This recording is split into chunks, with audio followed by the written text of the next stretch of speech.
জিবরাইল ফেরেশতাও বুঝে না, ধরে বলেন ঠিক কিনা? এই জন্য আমি একটা গজল লিখেছি, বলেন আল্লাহর ভাষা বোঝা কঠিন, বলেন আল্লাহর ভাষা বোঝা কঠিন। বুঝতে পারলে সে হয় মুমিন, মুমিন লোকের দিলে আছে আল্লাহ পাকের ঠিকানা।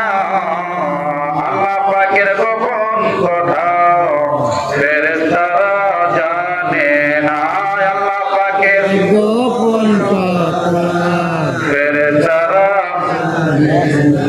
পীরের ভাষা বোঝা কঠিন, বুঝতে পারলে সে হয় মুমিন, মুমিন লোকের দিলে আছে আল্লাহ পাকের ঠিকানা। ওলি আল্লাহর গোপন কথা কিছু লোকে বোঝে না, ওলি আল্লাহর গোপন কথা কিছু লোকে মানে, যারা বলেন ঠিক কিনা? বুঝে না, যারা বলেন ঠিক কিনা? অনেক মানুষ কেরামত বুঝে না, কারণ বিশ্বলি আমার কিবলা আযান হুজুর যখন বিশ্ব জাকের মন্দিরে এসেছিলেন, তখন দুশমনেরা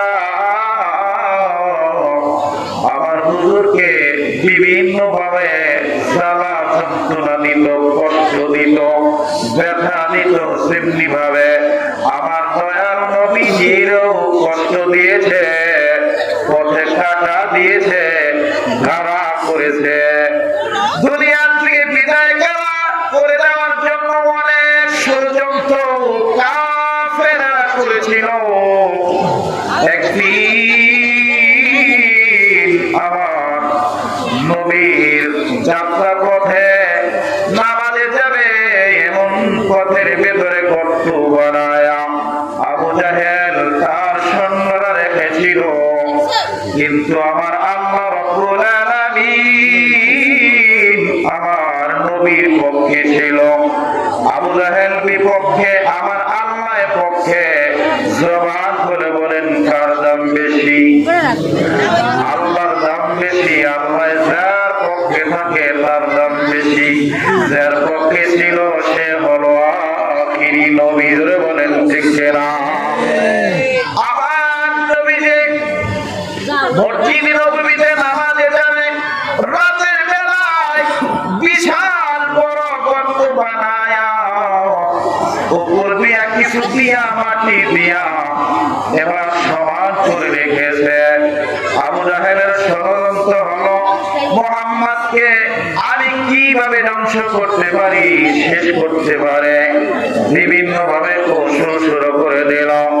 মুহাম্মাদের সঙ্গে পারা যায় না, তাই চিন্তা করে গর্ত বানাইলে যখন আযান হবে মুহাম্মদ নামাজে যাবে, ওই গর্তের ভেতরে যখন পড়ে যাবে তাকে আমরা সবাই মিলিয়া চাপা মাটি দিয়ে দুনিয়া থেকে বিদায় করে দেব। যখন নাউযুবিল্লাহ।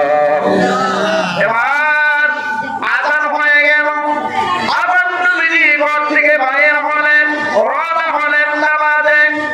এবার আল্লাহ রাব্বুল আলামিন বলে, জিবরাইল আমার বন্ধুকে মারার জন্য, আমার বন্ধুকে জীবনের থেকে শেষ করে দেওয়ার জন্য, আমার বন্ধুকে ক্ষতি করার জন্য আমার দুশমন, আমার বন্ধুর দুশমন পথের ভেতরে, রাস্তার ভেতরে গর্ত বানাইছে। ওই গর্তের ওপর দা জিবরাইল তোমার নূরের পাখা দিয়ে ঢেকে রাখো, আমার বন্ধু যেন তোমার নূরের পাখার উপর দিয়ে হেঁটে হেঁটে নামাজে আসতে পারে। আর আসতে কষ্ট বলেন, বলেন সুবহানাল্লাহ। আমার নবীজি নূরের পাখার উপর দিয়ে পথ পার হয়ে গেল। অন্য শত্রুরা বলতে ক্ষমতায় যাইতে চাও, আমার আল্লাহ যদি তোমাকে না বানায় তাহলে তুমিও ওই গাড়া করে মরবা। কথা কোন ঠিক কিনা? বিস্তারিত অনেক সংক্ষিপ্ত করে বললাম। আল্লাহ রাব্বুল আলামিনের বিশ্বাস করতে পারলো না। মোহাম্মদ পশ্চিমী দেখার জন্য গেল, দেখতে যায় নিজেই ওই গদের ভিতরে পড়ে গেল। পড়ে যাওয়ার পরে এবার বলতেছে, ও সঙ্গীরা সাথীরা, আমাকে একটু বাঁচাও, আমাকে একটু বাঁচাও। এবার আবু জাহেলের সঙ্গীরা হাত বাড়ায় দিল। আল্লাহ রাব্বুল আলামিন বলে, জিবরাইল, আবু জাহেলের সঙ্গীর হাত, আবু জাহেলের হাত কোনদিন যেন না মেলে, না ধরতে পারে। জোরে বলেন সুবহানাল্লাহ।